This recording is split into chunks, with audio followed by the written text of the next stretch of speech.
Ella, makinig ka, Ella. Pakinggan mo raw. Excuse me. Hailey, alam mo ba? I've been waiting to tell you this eh. Gustong gusto kita. Dami kasing pa-eksena lagi. Alam mo ba kasi, sabi ni Bella, Krish at Kiara, at alam mo ba, sabi ni Mommy and Daddy, you're perfect for me.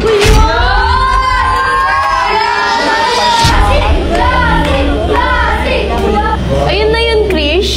Ikaw kasi. Ikaw nga ginagaya mo nga yung mga lines ko.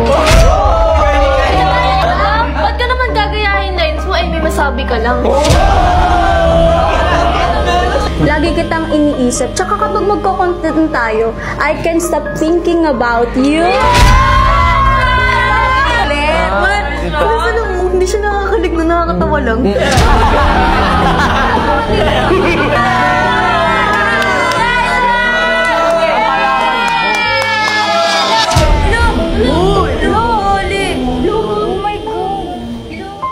Ano nangyari?